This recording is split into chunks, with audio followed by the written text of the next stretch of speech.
think this is like the first time. Well, we've ever been like late. We've been like 5 minutes late, but this was a decent amount late. Zach, are you cut off? Shrink them in a little bit. Maybe I'm. I think I just gotta move this over. Oh, your chair's way over. Oh, there we go. Did I screw it up? Okay. I screwed it up, Zach. Oh, I messed it up. you would never do that. All right, guys. Oh, we made it. There It's you go. Wednesday. We have the live edition of what? ComicGains! And if you're new to the show, I'm Adam. I'm Zach, and this is Princess for all I have, like a very love day, just like usual, doing that princess wave. You do too. Bow to respect, and of course, there's the cocoa dot. Yeah. Yeah, so a little bit of a late work day for me. And then I got stuck in crazy Washington traffic, which sucks. Hate Washington traffic. Mm-hmm. But it happens, and I'm glad all you guys made it out because we have a huge comic book week. This one's a big one. Princess said above $80 on the week for comics, which is crazy. And then we got the brand new Ultimate X-Men #9. And this should be interesting, guys, because normally I peek through the books ahead of time, so I know what we got going on, and I did not get a chance to do that. And normally I read the Ultimate books with the team, so they read it. I have not read it, so I'm going to be listening attentively to see what's all. Oh, Princess did the Batman background. Whew, I'm getting thirsty. What do we got to drink today, Zach? You got here a healthy, Thirsty. potentially delicious Trader Joe's organic sparkling lemon strawberry, or strawberry lemonade, apple cider vinegar beverage. Oh, if you didn't, I like the taste of apple cider vinegar. I don't like the apple cider vinegar part, but if you have it mixed in the right way, it tastes pretty good, and it's good for you, and it curbs the appetite. And it makes you rich and healthy. I don't know about the Is it rich good? part, but it's actually pretty nice. it's pretty good. It's pretty tasty. Strawberry lemonade. Yeah. You know what else is pretty tasty? Hanging out with us on Whatnot.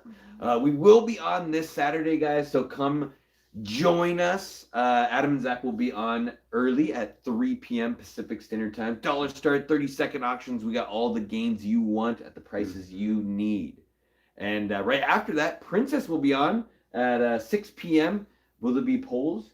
Will there be polls? Maybe. There maybe will be polls. So come hang out with us. It is Beyond the Con is the name. No, end of the season con. Mm-hmm. This is the end of the season Whatnot con. So we'll see. We'll try to have some special deals. Ah, yes. The deals won't stop, guys. Right? Never does. Let's say hi to some people that made it out early. Larry Green, first to the show, first comment. Good to see you, buddy. Princess is here. Awesome that she made it. One Shot Comics, how's it going, buddy? One Shot's in the house. Andrew, the king of New Comic Book Day, is here as well. Nut Tech, our great friend who always comes to see us on all platforms. We love you, brother. Thomas Caps made it out. Good to see you, Thomas. Matondo in the house. I haven't seen Matondo on the live show in a while. Good to see you. Good to see you. Steve is back. No worries. No worries, Steve. So you had a little hiatus from YouTube. Good to have you back. Let's see. Andrew said he picked up a bunch of covers. And Nelvis made it out. Good to see you, Nelvis. Hopefully you get those extra books coming your way. Stig Papa. Welcome, Stig Papa. Always good to see you, too. You're always making out to all of our stuff. We got Han Solo shooting first, as always.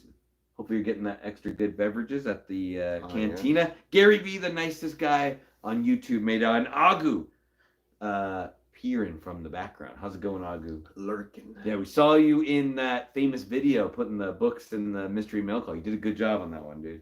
You killed it. You killed it. And Matondo says he'll be in Apache Junction playing ball this weekend. Oh, all right. And Milt made it. Good to see you, Milt. I'm glad you guys enjoyed our pickup show from last week too. That was fun. I know it did seem like strange books for us to pick up. I never pick up Vampirella books, but I was so pumped that I found the Vampirellas. One try. You did good. All right. Let's kick it off. Let's see. There's some crazy books that came out this week that I'm really excited for. And guys, Zach got a brand new book. Usually he doesn't pick up the new books as often. He likes his older books. I like the old books. Yeah. Zach got a new book. So have to see. And make sure Princess is doing her book of the week, and this might be a hard one. You would think it's an easy one, but there's a lot of good covers. So this one's gonna be Uncanny X-Men #5, and this is the Lucio Vecchio. No, wait, I gotta get that right. For the right price. Let me see. And see, normally I look a little bit. I need to get this. Who did this cover? This is. Well, the world may never know. The world may never know. Oh, Luciano Vecchio. Okay. Yes. Ooh, nice. And this is the variant cover for the Uncanny X-Men. This is the Gail Simone one that they're doing. Oh. Princess is responding. But I like this variant cover. I think he did one recently that had like Rogue on it that looked cool, and I was like, Okay. the Wolverine one looks good. Remember that Uncanny X-Men is actually, I'm not really sure which one's the main title, X-Men or Uncanny X-Men. I'd say probably X-Men a little bit more, but the Uncanny X-Men, Gail Simone, that one has Rogue more as the main character. So the thought bubbles are in her thought bubbles, as well as you got Gambit on the team, and they've recruited this group of 4 new characters. I say characters because 3 of them are mutants and 1 of them's not, which is strange that they would have a mutant, but they're like younger kids, almost kind of like new mutants, and they're going to be training them for the upcoming stuff. Steve says he got Joe #1, Transformers 14, Absolute Batman #2, DC versus Vampires, and World War V, and Turtles of Grayskull #2. There's a Turtles of Grayskull? Oh, that's interesting. He-Man and Ninja Turtles. All right. Could be good. We're getting close, guys. This is Venom issue #39, Groenbeck and Cafu. And it's a nice Loki cover on this one. I think you actually get to see Dylan. This is like following Dylan, and he is in that like sort of like old man Dylan version where he came back from the future to solve some issues in the past. And it's, I don't know why they're saying these are like connected to the Venom War tie-in, but I haven't seen anything that like directly connects to that. But it's cool. We'll get to see Loki on the cover. I can't remember. Loki had something to do with what was going on at the end of the last book. But I'm really reading, kind of finishing this up. I think Venom ends soon, maybe issue 40, and then we'll get a brand new #1 with that brand new Venom, and he has like the yellow highlights. So, do you think it's gonna be Dylan, or do you think it's gonna be Eddie? I think it's gonna be a brand new character. You think so? Yeah, that'd be kind of cool. It would be. I like it. I like it. I kind of want to see Eddie like come back, but there's also what's his name? Flash Thompson is running around too. He's in the mix. You know who's also in the mix? Kenneth Bird, who is in the mix right now, made it out. Good to see you, Kenneth. All right, guys, we got brand new Amazing Spider-Man, and funny enough, they didn't renumber it. So this is Amazing Spider-Man issue #61, and this is the brand new team. So it's oh man, I'm losing it. Kelly and Ed McGuinness. Ed Kelly. No, it can't be Ed Kelly. Who is that? Who is it? I don't know. The writer? Yeah. Anyway. I don't know. So they're taking over. This is their Joe Kelly? Joe Kelly. Yes. Joe Kelly. Good call, Zach. There is the Scotty Young cover, which looks nice. He did like full color background, kind of takes over. This is the 8 deaths of Spider-Man. Was that 8 or 10? 10 or 8? 8. 8 deaths of Spider-Man. And it has to do with Doctor Doom is now the Sorcerer Supreme. You know, we learned that at the end of Blood Hunt. And he is somehow bringing Spider-Man under his like employ, I'm assuming. I haven't read it yet. But he's going to get some kind of new Spider-Man Doom armor. And Ed McGuinness is a really good artist. So I have high hopes for this. Although the Doom cover looks a little weird. I don't know. The Doom in the back, like, doesn't Doom look kind of weird? Yeah. I don't know. Looks constipated. A little bit. It's like, what? But I don't know for sure, but it may only be like 8 issues, and then they'll get a new team after that. I'm not sure, though. Okay. How that's going to go. It's strange they didn't renumber it, right? No, like the legacy issues or... Yeah, well, I mean, the legacy issue is still on there. Like what is it? It's almost to 1,000. What are we at? Like 9 something? 955. So, but then they didn't renumber from the end of the other ones. So. Oh, okay. Like Screen issue 1. Only one Scotty. Yeah, only one Scotty and that one. But there's a good one though. I like that Scotty. That's a nice one. All right, next up. And this one's been a nice surprise that it's still going on. We got Spectacular Spider-Man issue number 9. This is written by Wiseman, and the new artist is Genolt. Hope I said that name right. It was Humberto Ramos, which is kind of one of the reasons I was reading the book, even though it's written really well.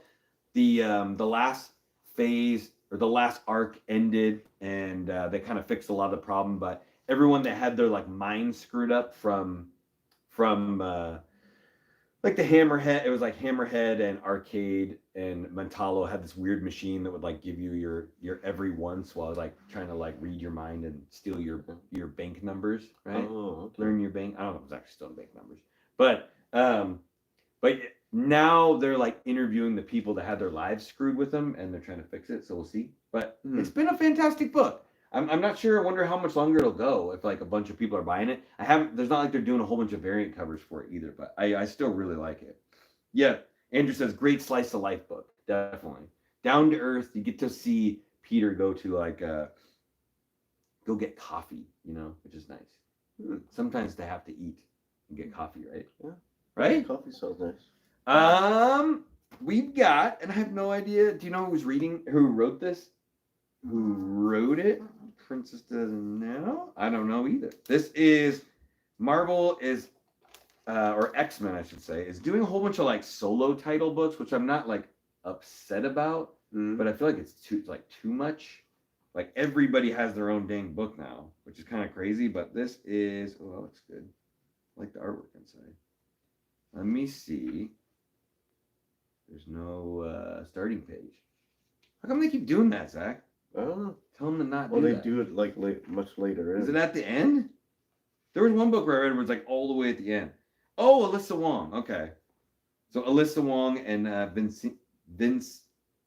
Vincino Caruto. I don't know. Alyssa Wong, she wrote like Deadpool recently. Did a good job writing Deadpool. So we'll see. I bet she's kind of more of like a funny writer. So we'll have to see how this turns out. But Psylocke issue number 1. I think Princess picked this one up. And art germ cover? Yeah, looks like it. Art germ? Looks like an art germ. Yeah. It's nowhere to go but up. That is true, Milt. Nowhere to go but up. But we'll see. I just feel like there's so many X-Men titles. Like they have Dazzler right now, as well as like 4 or 5 other X-Men books. So Princess is happy about Psylocke. How many regular books has Psylocke ever had? A few though, right? Like her own title? Yeah. Yeah, there's been like 3 or 4. Has there been that many? Yeah. There's like there's a Psylocke one shot, and there's a mini Psylocke series, and I thought there was one other one. So there's been like 3. Okay. But all super short, not long series. Mini series. Yeah, very short. Yeah. Very short. We shall see. We've got Transformers issue number 14. Daniel Warren Johnson, Jason Howard, Mike Spicer. I think I want to say this is like the spoiler variant cover though, or I could be wrong if it's like the regular cover on that one. But fantastic book. Artwork has been really good since it switched over. I think what somebody else took over. He was writing and drawing it. Can you tell who's on the cover on that one? I'm off my game, guys. No, looks like it might. Is that Megatron? No, that can't be Megatron. Starscream? Could be Star. It looks like Starscream. Might be Starscream. Starscream. But fantastic book. If you guys aren't reading Transformers, really good. I feel like I should know more about it, but it's been tough. Princess is holding the cover of the week, maybe. She's like putting books aside. Next up, really exciting book I'm hoping to get into real soon. We got Absolute Batman issue number 2. Finally happening, guys. DC books are being read around this area. Name change. What is up? Hola. Energon Universe is smoking hot, definitely. Yeah, Absolute Batman issue 1 was really, really good. Really good. I think a lot of people are saying that. I'm going to say Scott Snyder and Dragotta are doing that. If you can see on the cover there, the older guy is Alfred. Should be cool. like Alfred. And it's good. A completely different story. So like Bruce's dad is killed at like a school outing. They're like at a zoo. And they don't really say like who killed his dad or if it's actually like important. So his dad is still dead, but his mom is alive. Okay. So his mom is not dead. And then he's a very, very massively big dude. And he's like a mechanic, sort of, or like an engineer. So he's a smart guy who knows how to build things, but he's not rich. So he's not a billionaire, doesn't have a bunch of money. Right. And you kind of get this, you see the book a little bit through Alfred's eyes. It's like Alfred's some sort of like secret agent and he's coming back to Gotham. So he's like been here before and he's like investigating like what's happening, like strange ongoings in Gotham. And when he goes to like an area where there's some trouble brewing, then like Batman shows up and like fights off a bunch of guys, and they kind of come in contact with each other, and it's like they've never met each other. They have not met each other before, so that's a whole different aspect. And then Batman has a whole bunch of cool upgrades. His chest emblem comes off into like an axe. Yeah. And he actually like cuts some guy's hand off in the fight. So he doesn't seem like he's willing to kill people, but he's a little bit more gruesome. Like he's like, oh, it sucks your hands cut off. I think I saw like a hospital back there. Maybe you should like head that way. Yeah. Get that taken care of. And then the other thing is like on his ears, he can like pull those off and they're like daggers. Which feel like they should have been that way the whole time. Right? Yeah, it would have been make the pointy ears a little bit more purposeful. He's like, duh, duh, duh, duh. But really good, really, really, really good story so far. I'm super pumped to see what happens in issue 2. Lead a little bit further, but yeah, there's a funny scene where you see this guy that looks like your typical Bruce going up and punching this punching bag, and you're like, okay, he's getting ready to work out. And then this massive dude like comes over and punches the bag super hard, and you're like, and then it's like, that's the Bruce, and he's like huge. He's like really, really big. So, and Bane and Batman had a baby. Ooh, oh, Bane, Batman. Oh, yeah. Even Milt saying he's going to give each book 5 issues to try it out. Nice. All right, Andrew's going to do the same. Check it out. I'm pumped. This absolute. It was really good. On that note, we did they did a special noir edition, black and white. I think I ordered one for each book because it kind of reminds me of the way the ash can looks, but bigger. So that's issue 1 in the black and white noir, which could be cool. Okay. To like look through. I just like the way the cover looks. It's like that's a great black cover. and white. Which is better, Absolute Batman or Absolute Superman? I've read both of them, issue 1s. I think the Batman was slightly better. I know that out of all 3 of the books, I think Superman's getting like the least reviews, but I still thought it was good. They focused a lot on Krypton, like kind of like that movie did. You know, the last one. Oh yeah, I don't know if I watched the last one. Really? I can't remember. The one with Calvo? I don't think so. I don't think I watched it that much. Really? I don't think so. It wasn't bad. We're talking about Justice League. Yo, yeah, the one before that. Remember, like they spent a lot of time on the home planet with like his dad, and like oh, the planet's gonna get destroyed if you overmine it, you know. And then like they're fighting Zod at like on the planet. Yeah, I don't remember. It wasn't bad. This one, Princess picked up. Great cover, Heat Seeker Combustion, part of the Gun Honey series, issue number 1, Titan Comics. A very beautiful David Nakayama cover. Oh yeah, cleavage. I would tell you guys all about Heat Seeker. I know nothing about it, but it looks good. Looks really good. Most kind of has like a Linzer feel to it, probably because it's a redhead. Do you draw a lot of redheads? Okay. Yeah, Dawn. The Dawn. The Gun Honey books are good. Gary says. All right. I would imagine because Titan's kind of like a more respectable comic book company. So like they're obviously doing Conan right now, so they're not just gonna have like pretty lady cover book. They're gonna be like good content inside. So one of these days. Yeah, the big book of the week that came out that everyone's been like, what is going on? Is G.I. Joe.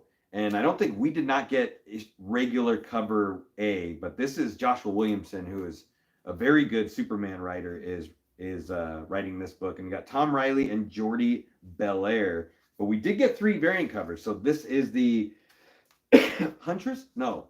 Baroness. I always want to say Huntress. The Baroness cover by Souza Micah. Mm-hmm. And it's really fantastic. Oh, yeah. Beautiful cover. She brought her A game onto that one. And it's a very simple cover, too. Simple but beautiful. Yeah, Zach, I showed Zach that book. I was like, hey, we're going to order this book. Do you want a copy of this one? And he said, yes. Yes, please. I do. So, really good cover. Funny thing is, the G.I. Joe is part of the Energon universe, so it's all the Skybound goodness. But of all the titles that came out, it's the only one that hasn't. I mean, they've been going around for over a year now. I think the Transformer books have been, with Void Rivals coming out first. And they've done all these mini books like Cobra and Scarlet and Duke.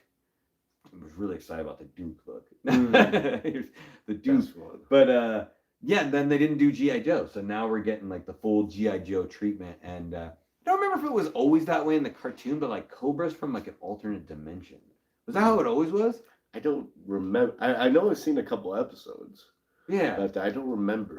That's probably right. Be kind of interesting. In this they are, though.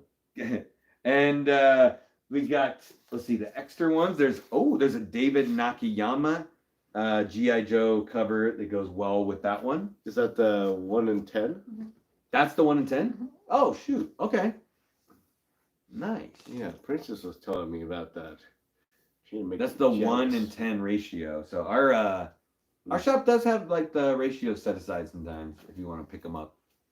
They do charge you more than cover price. As well, they probably should. But and then last but not least is the virgin copy of Chameleon. I almost wanted to say Chameleonaire, but that's that old rapper from the early 2000s. But that is the Jenny Frizen variant cover as well. Yeah, that's a nice cover. Oh yeah, Real American G.I. Joe is relaunched by Larry Hama. Yeah, I've heard really good stories about friends that have met Larry and said he was really, really nice. But yeah, so fantastic cover. I don't know if I'm going to get too deep into G.I. Joe, read a lot of it. I feel like I'm reading a lot of the Energon universe already, but I didn't read any of those other books that like led up to it. At least the G.I. Joe version ones. I didn't really play with the toys as much as I probably should have. Do you want to do the cover of the week now or after? You want to do it now? All right. So what's your cover of the week, Zach? I don't know. That 1 in 10 is pretty nice. Okay. That G.I. Joe 1 in 10. That Souza Micah book is pretty good too. Nice. Yeah. I don't know. What is your cover of the week? Why do you have 3? You have 4 covers of the week? That's not fair. I was wondering. I was like, this is gonna be an expensive week, but Princess is gonna be real happy because there's a lot of nice covers. Yeah, that's pretty. You're picking all 4. Milt's gonna tell you that's not fair. Is it all G.I. Joe? Is it and Psylocke? It's a tie. But if you had to choose one, or your life depended on it, no, all 4. All 4. Counted. No, the theme song is now living rent free in my head. Show. Okay, let's do it. We got one more thing to do, guys. We got the review of Ultimate X-Men number 9. Are we at 9? I think so. Yeah, like I said, I have not read this, so I'm going to hear the review from Zach and Princess and see how they liked it. We have reviewed every Ultimate book that has come out so far, so if you guys feel lost, check out our old videos because you will get a good explanation. But the Ultimate universe of Marvel is a universe outside of the regular 616 universe. It is slightly connected due to like one character, the Maker, who's the evil Reed Richards. So far, the Ultimate X-Men has not really been influenced by the outside, but is written and drawn by the great Peach Momoko. And it's been pretty fantastic. Last issue had a few bumps for me, but where are we at, Zach? Yeah, just talking about the general, what's going on with the Children of the Atom are in the news right now. It's like, it's a cult and all that fun stuff. And, it's like starting to spread the information. The news is starting to spread the information about mutants. And of course, that's going to start like brewing up a little bit of hate. but that's for probably later in this book and probably in the future books. Just like how the regular X-Men universe is. Gotta hate Well, them.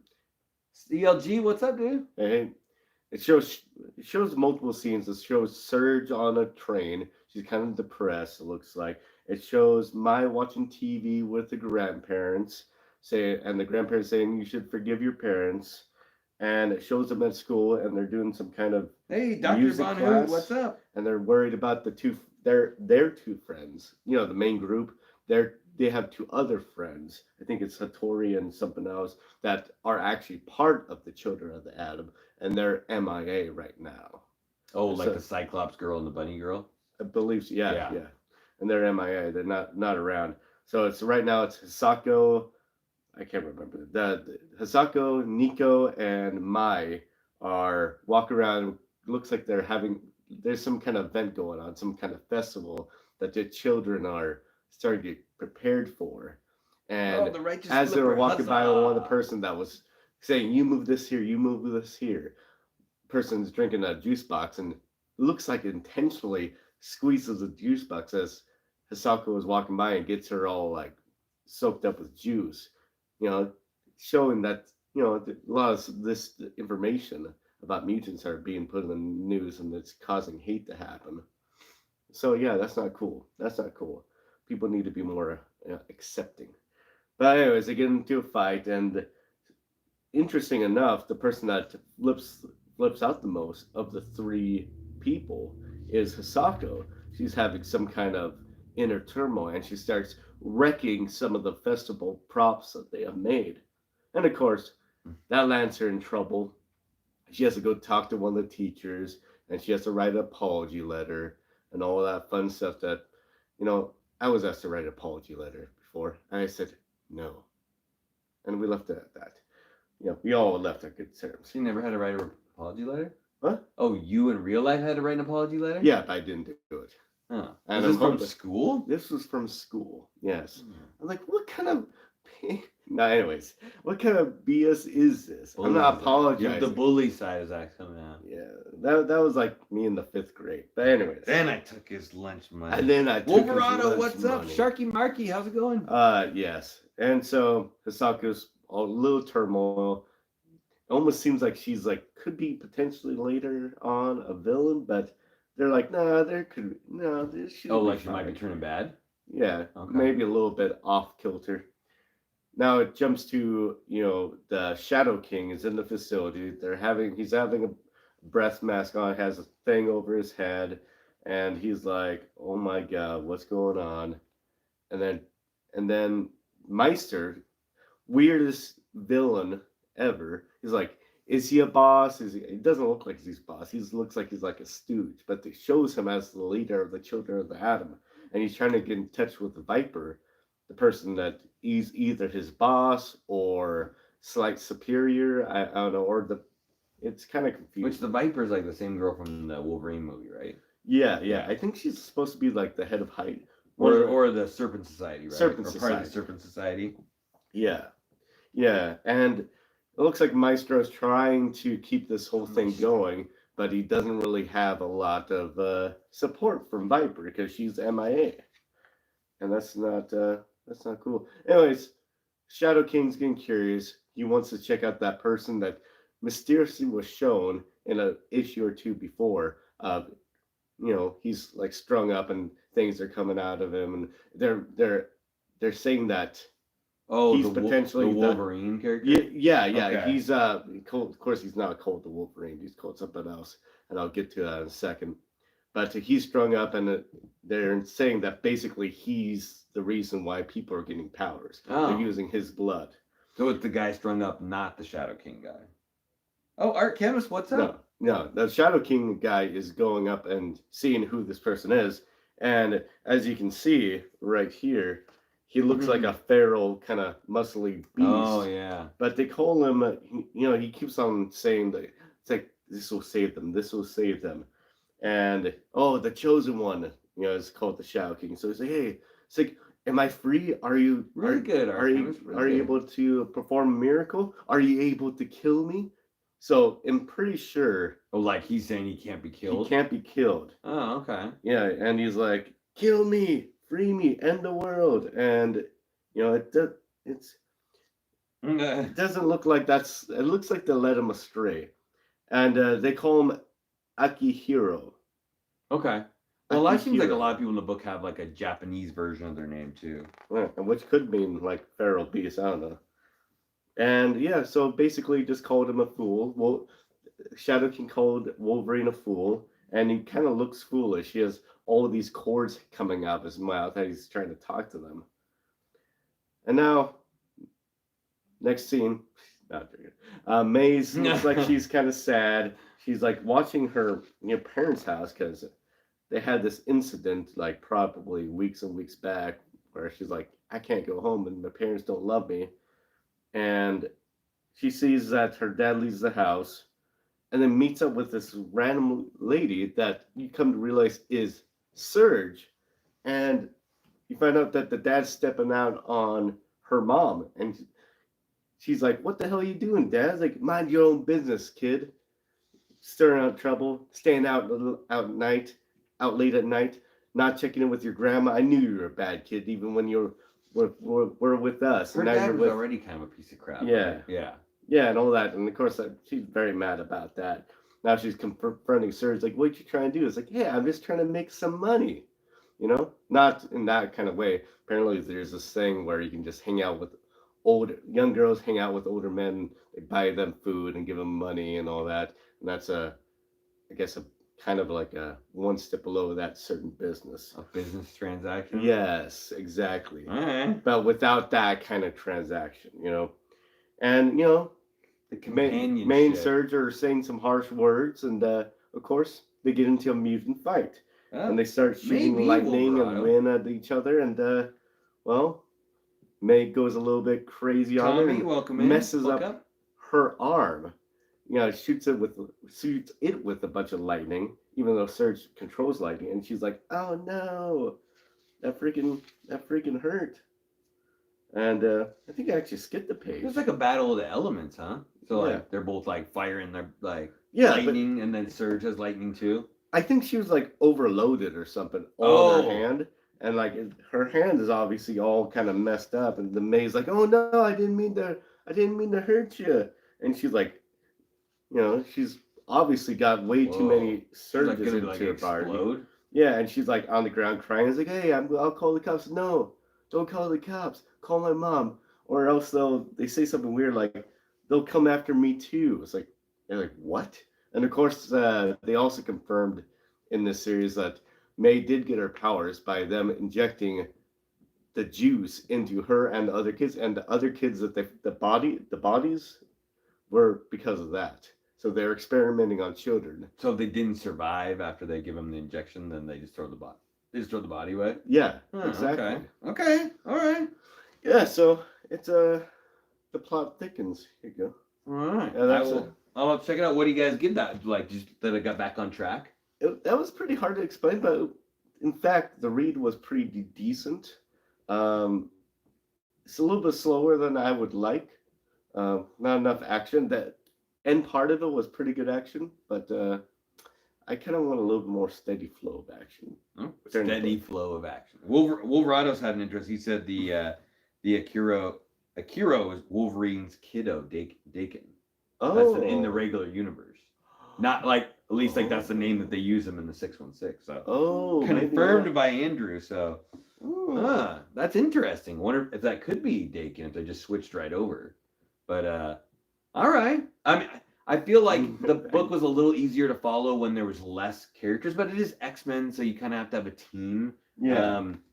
And yeah, so we'll see. Obviously, this one seemed like it was only really following like the three, right? Like May, Nico, and Asako, which is a little easier than the other one that had like three, and now there's like we're following like 2 or 3 villains too. Yeah. Like at least at the same time. So I wish it would have been like more of like streamlines, like, okay, now we're over here. This one's like different scene. Different scene. It was like a lot, yeah. A lot of times they do like very that hard to placement explain like that. Very hard to explain that. How many single mothers did Wolverine create? A lot. Probably I'm a lot. sure. Yeah. It is X-Men. That is true. I mean, X-Men always has like a million characters, but I feel like at least like a lot of the older ones, you have like your ride-along character that you're following, whether it be like Shadowcat or Jubilee or whatever, you know. Yeah. You know, like everyone be the point of view. Yeah. Usually there's always one focus, and then of course a couple of cool side characters. Yeah.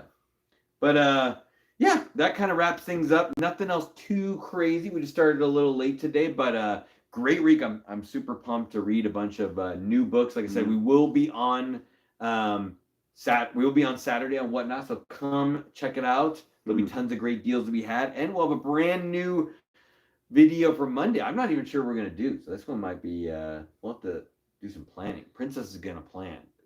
Yeah, she's like, I did not agree to this. Yeah, Steve, the Penguin series, crazy good. It's like one of the perfect series, like The Last of Us, our season.